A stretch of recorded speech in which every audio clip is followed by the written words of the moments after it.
All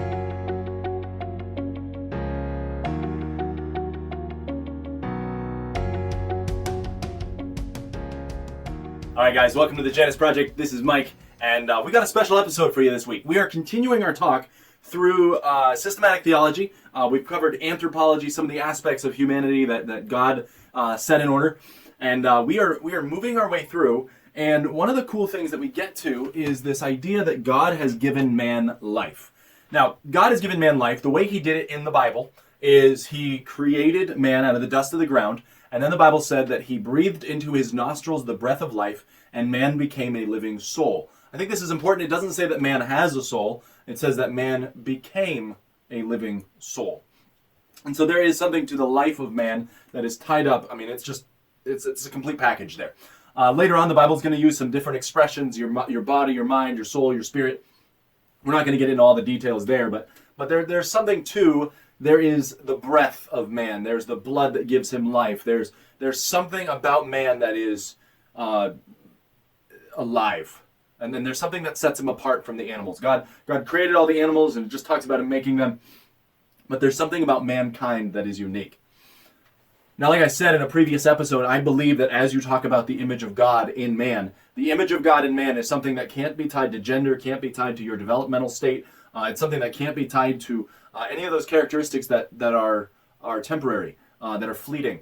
And I believe the idea of the image of God, the Imago Dei, if you're going to use the popular expression people use, the Imago Dei of God, this image of God, is something to do with mankind's representative nature here on earth.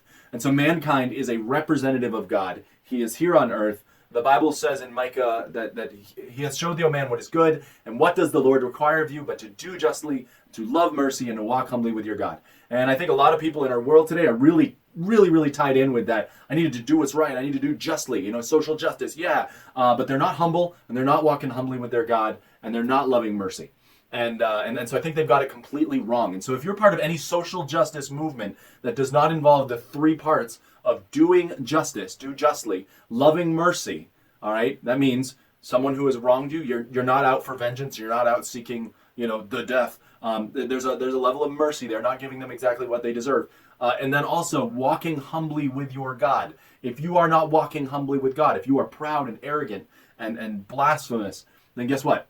Don't pretend you're doing anything that's right, all right? Because God has laid out that as his image bearers here on earth, we are to be those things. We are to do justice. We are to love mercy. We're to walk humbly with God. And part of that walking humbly with God means that we are going to be okay with the things that God has put in our path. The way God summarizes this is he says, listen, vengeance is mine, I will repay. And so there is a level of we could avenge ourselves upon our enemies, and God says, no, why don't you let me take care of that? There are certain things that God brings into our life that make us uncomfortable, make us discomfited, to use the old word, that put us in a place where we're not comfortable, and God says, you know what, trust me, don't avenge yourself. Now, what does this conversation have to do with anything? Well, as we are the image bearers of God, I think we need to protect those around us. And the number one group of people I think we need to protect are those who cannot protect themselves. You've got the elderly. The Bible upholds the elderly and says the hoary head, that's the idea of the white-haired person, all right, like hoarfrost, that word, okay, not the other type, but the hoary head, the white-haired head, that's something that we should treat with honor and respect, okay? But also talking about the defenseless child, the child who cannot defend himself. And so if you look at these aspects of what it is to be merciful and kind and humble, I think there's something to it where you are defending those who cannot defend themselves. That leads us into tonight's discussion. Tonight's discussion is going to be the topic of abortion. Now, abortion is the killing of an unborn child. You have a child who is defenseless. It is in the spot where it cannot do anything to defend itself, can't do anything, and you are entering that defense area and wiping it out. That is about as gruesome and murderous as you could possibly be. In our country right now, we are celebrating the life of Ruth Bader Ginsburg, the Notorious RBG.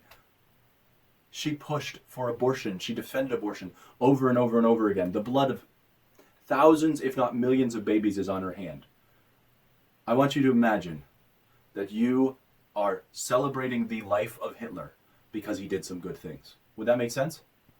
Would celebrating the life of Hitler make sense? No. Why?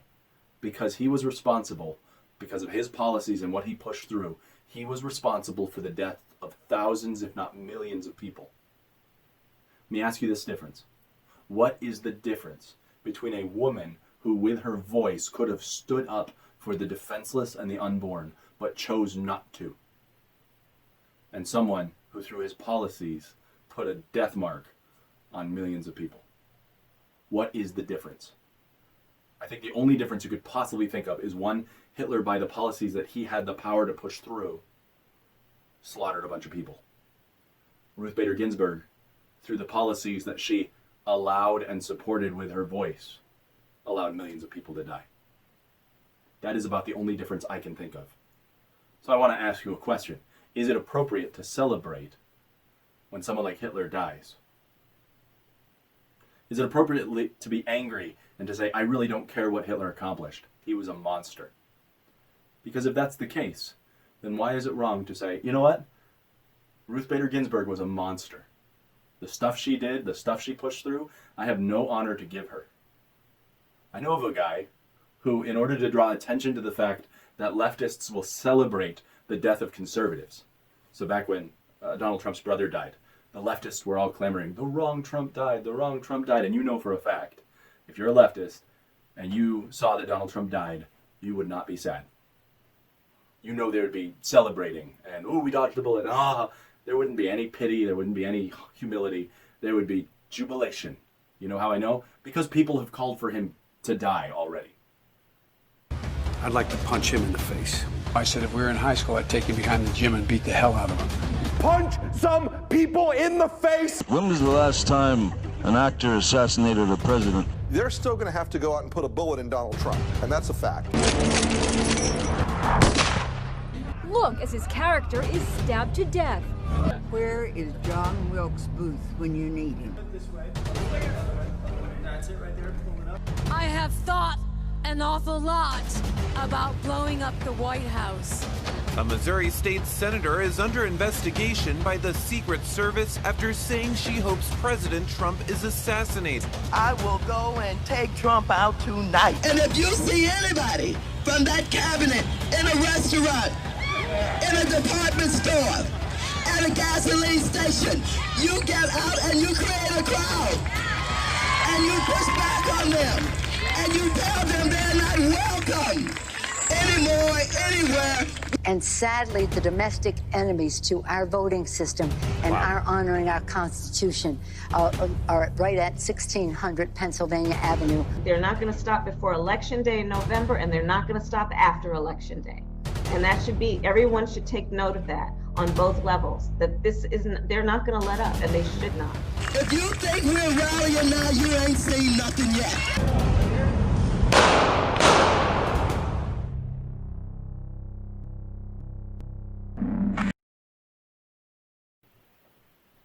So what this guy did is he put a meme on his Twitter page that said, "Ding dong, the witch is dead." And he got cussed out. He lost contracts. I mean, they blasted him because he dared to say that he wasn't sad that Ruth Bader Ginsburg died. And he said, "I'm not sad that anyone dies." I mean, I'm not happy that anyone dies. He's not sad either. But he's like, "I'm not happy that anyone dies." I was drawing attention to the hypocrisy that you have a whole herd on the left who'll celebrate, or at least not even care if a conservative person dies, but they expect me to celebrate the life of someone who took the lives of so many people. That's hypocritical. And so he just posted a simple meme, "Ding dong, the witch is dead." They took it back down. But have you ever noticed that if you don't celebrate the life of someone who's responsible for the death of millions, you're the monster? You'll notice one thing about me. Abortion is one of those issues I find completely and utterly abhorrent. I think it's disgusting. I think it should be banned. And so tonight, taking a page from Love Thy Body by Nancy Pearcey and taking some of the memes and videos that are circulating, I want to address the topic of abortion. That being said, I also want to take a look at some of the memes that you see in Christian circles and show you why they're really terrible too. So while I hate abortion to the core of my being, I don't think there's anything I hate more. I hate it. I find it repulsive. I think it is something that future generations are probably going to look back on and say, you are monsters. Think about how you look back on slavery and you find it repugnant. Why is it different? Abortion is the leading cause of death among black people. Why are you not just absolutely angered by that fact? If you stand up for black rights and Black Lives Matter, why are you not upset with abortion? What's wrong with you? Why do you say, well, that's a woman's right to choose? But if I said, well, I have the right to enslave you, that's my right to choose. Why would there be a difference there? It's because slavery is culturally inappropriate. But abortion and the woman's right to choose is sacrosanct. You can't touch it. You can't talk about it. Abortion is repugnant. It's vile. And why do I care so much? It's because of this. The doctors told my mom to abort me. I take that personally. I think that when someone doesn't know you and they tell someone else, don't bother to even go through the effort of trying to keep this one alive. He won't survive. I'm sorry. What did you just say? That's a pretty terrible thing to say. How dare you? And you call yourself a doctor. And you look at my mom and you say, you should let him die. You're lucky I've never met you. And I waited. I mean, I kind of hoped a doctor would say that type of thing to my wife so I could give him a piece of my mind. Because there's doctors who will look at a pregnant mom and say, have you considered abortion? That's terrible. It's terrible. It's bloodthirsty. It's repulsive. It's one of the most repugnant things you can think of.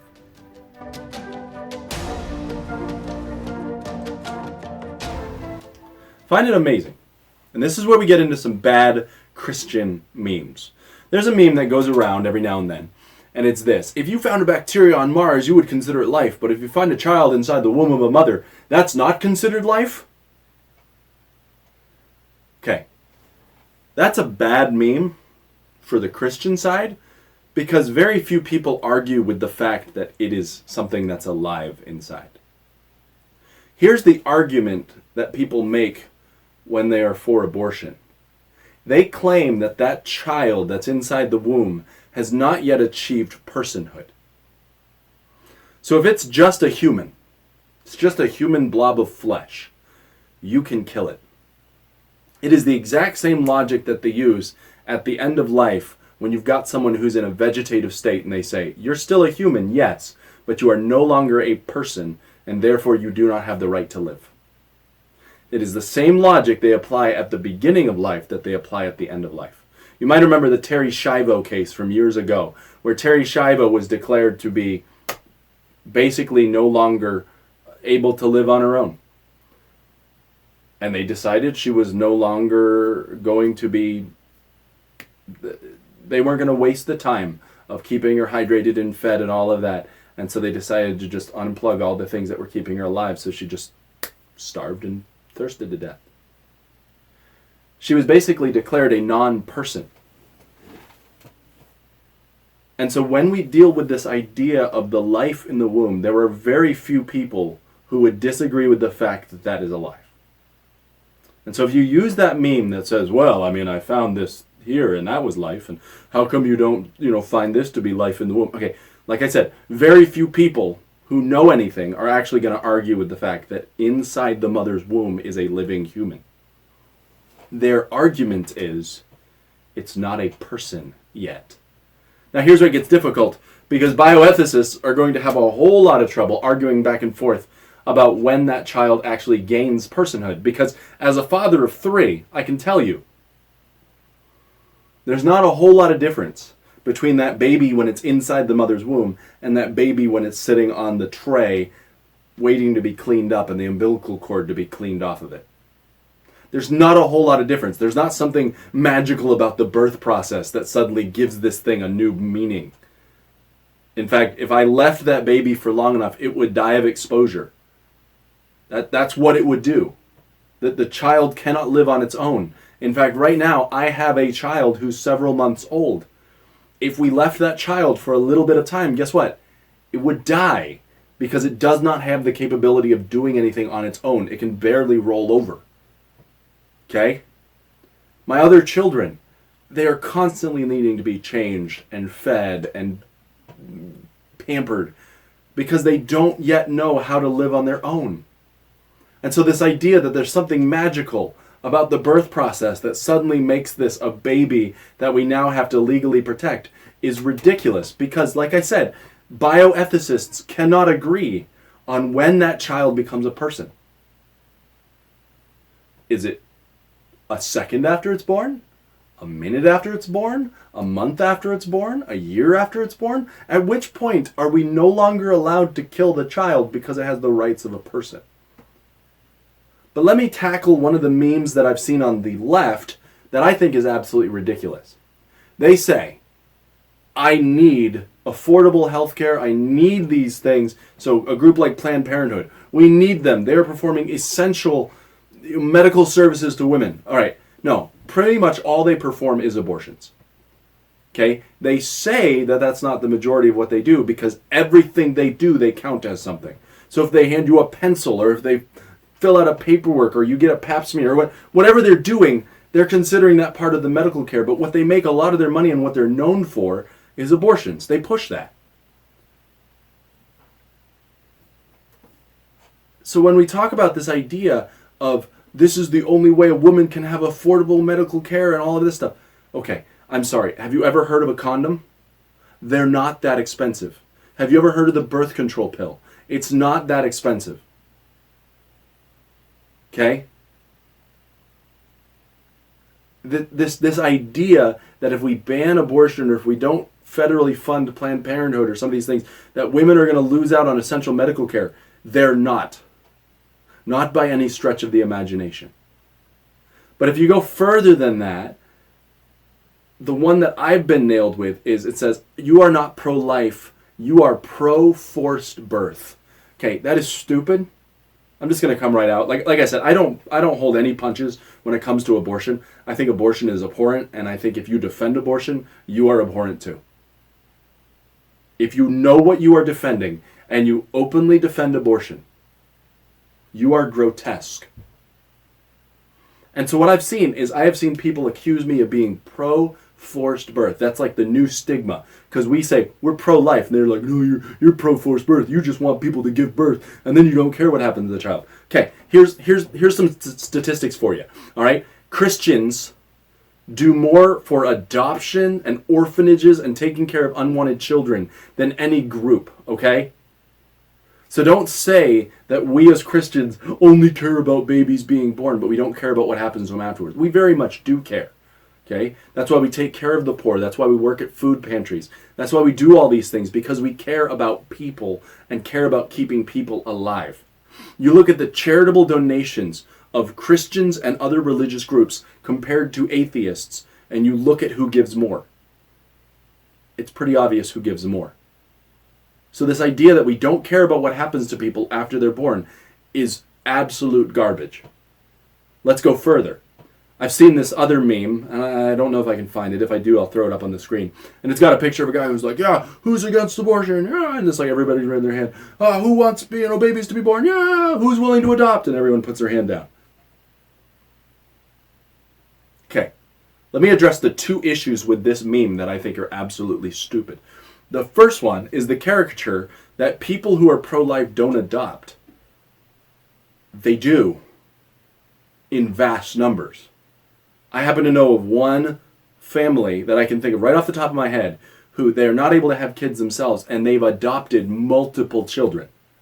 And I can list other people who have done that as well. I know of Christians who have left America, comfort of U.S., to go to Africa and other places to start orphanages, so they can take care of people who are unwanted. I know of Christians who have adopted people from other countries who are unwanted. Okay? I know of Christians who've adopted drug babies, who've adopted their grandchildren, who've adopted other people because they were not wanted.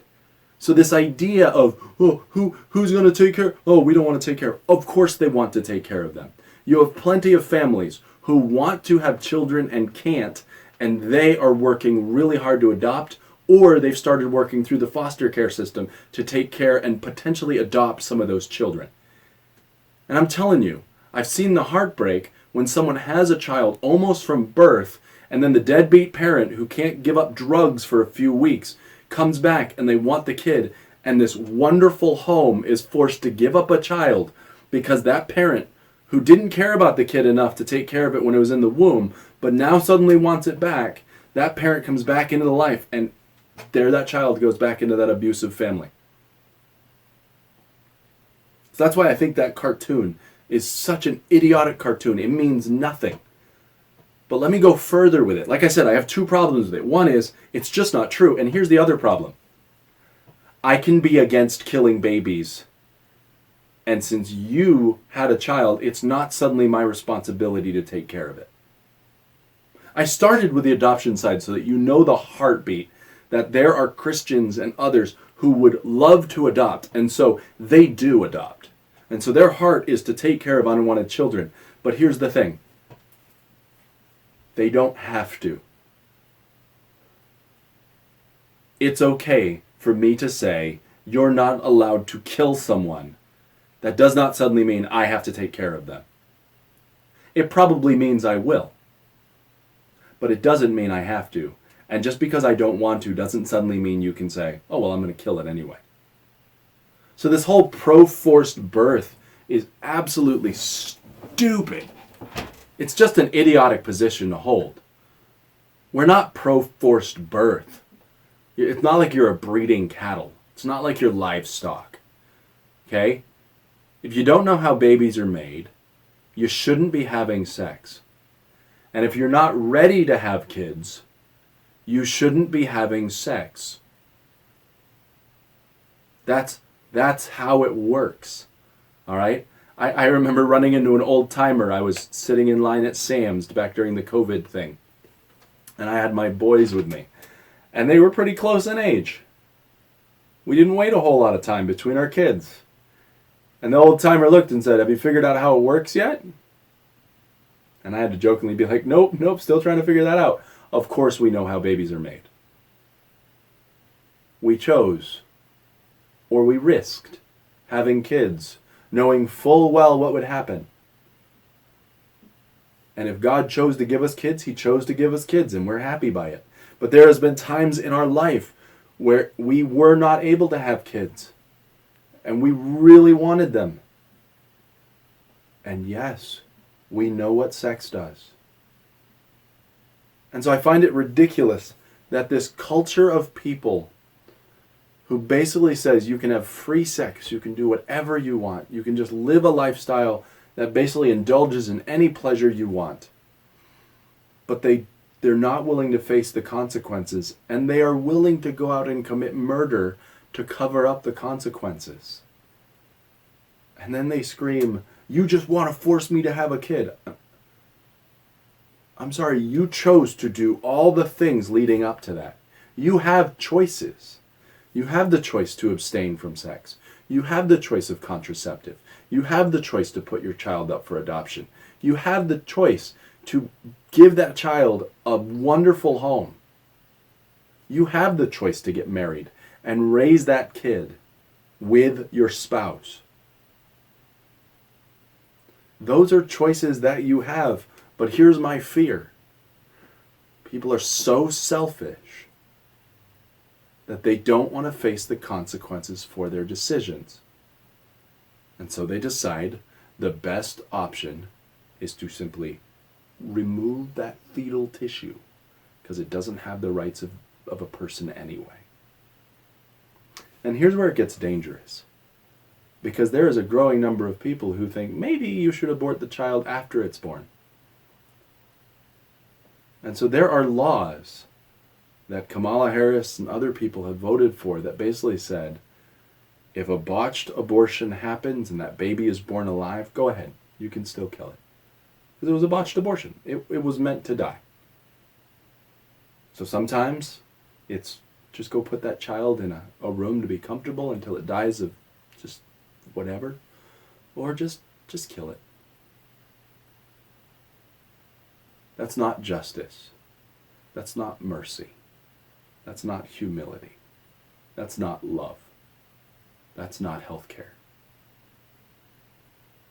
It's not. It's not healthcare.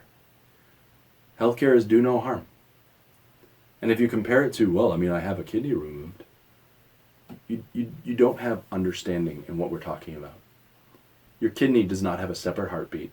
Your kidney does not have a separate DNA strand. Your kidney does not have gender. Your kidney does not have fingernails and eyelashes. And if it does, you've got a weird kidney. And so you can go and have a surgery done. That's fine. Abortion's not a surgery. Not in the traditional sense. You don't grind up a baby and drag it out piece by piece and rebuild it just to make sure you got everything. When you're going to remove a kidney, the kidney doesn't recoil in pain because it has a whole separate nervous system. If you understand what a baby is,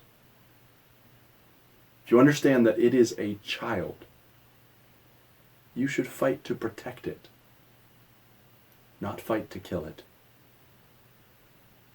And since a life is a life,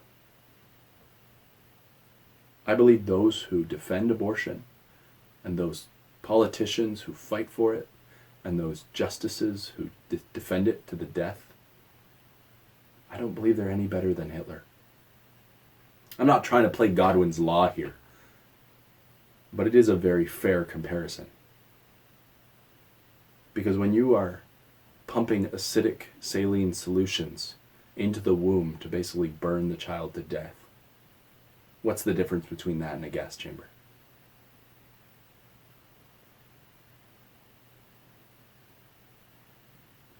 When you drive a pair of scissors into the back of a child's head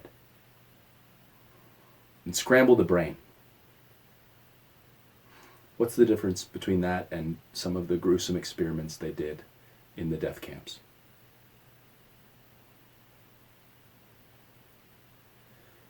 When you use a vacuum to suck out the brain of a child, to collapse the head, so you can pull the dead body out,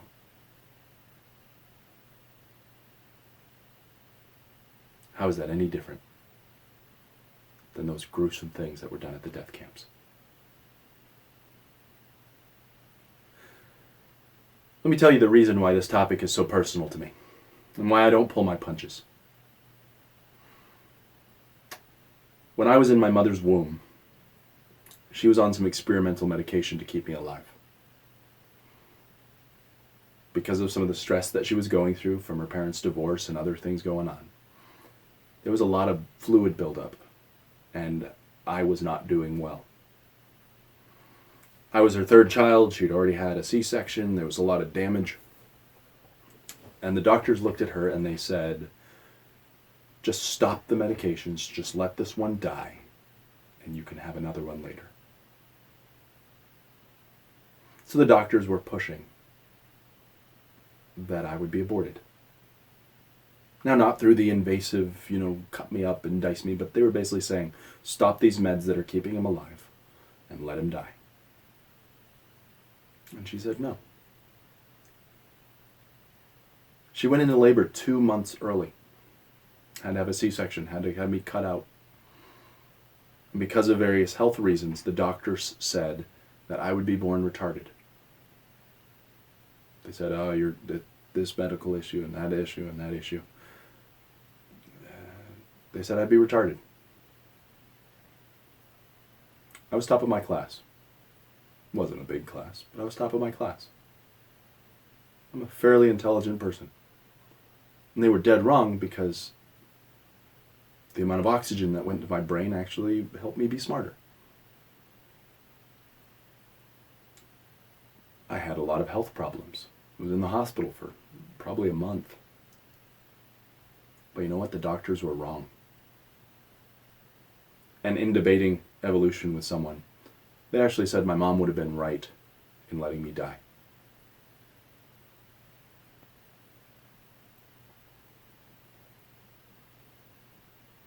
I'm sorry. I kind of like the idea that I'm alive. The way I see it, God's in control of life and death, not doctors. There might be a reason why I'm fairly skeptical when doctors say things now, especially when they go back on their word. Because there's so many times they don't know what they're talking about. And I found that there's so many people who've committed abortion because a doctor told them there was no hope, or just let this one go, or you know what, just you're not in a right state to have a child. Guess what? If you conceived that child, you should bear that child. If you can't handle raising it, put it up for adoption. I know of places that they have a drop box that you can slide the baby in, and that baby can then go on to a good home. Nothing saying you have to raise the child, but you did the thing that brought that child into existence. And God chose to say, you know what? I'm going to let a life be made. And from the moment of conception, it has a separate DNA. It's going to start processing and form into potentially a separate gender. All of this stuff completely separate from the mom's body. The only thing is it just can't live without the mother. And yet the mother says, it's my body, I have the right to choose. And I say, no, you don't. For one, you don't have the right to choose to kill. And second, it's not your body that you're killing. You did the work to produce the child. You now need to do the work to take care of it for 9 months. And then you can decide whether you want to keep it or not. Because whether bioethicists or whatever can't agree or not, what you have living inside of you is a person. It needs to be protected like a person. It needs to be cared for like a person. And if it's going to die, then so be it. If it's going to live, then so be it. And you need to trust God in that. But it is utterly abhorrent that we as a country defend the slaughter of unborn children, claiming they're not yet people. They are. No matter what the Supreme Court says, no matter what our lawmakers say. And that's why I'm so against it. If you want to read more, there'll be a review coming soon on Love Thy Body. Nancy Pearcey gets into abortion a whole bunch. I've covered a few of the issues she talks about. If you are someone who is thinking about an abortion, I would challenge you to find a crisis pregnancy center. We support one. They're all over the place. They will help you. You don't have to choose abortion. It'll inconvenience you for 9 months. Don't give in to the crowd that says, shout your abortion. Be proud of your abortion. Just go for it. You are taking a human life in one of the most brutal ways possible. Have some mercy. Have some love. Please, don't kill your child.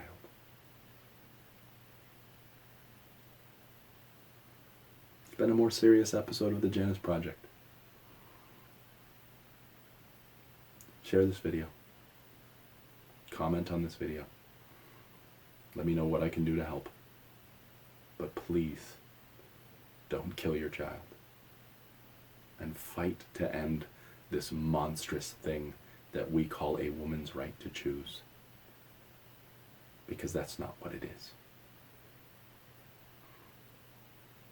That's all I got for you this week, guys. Thanks for listening.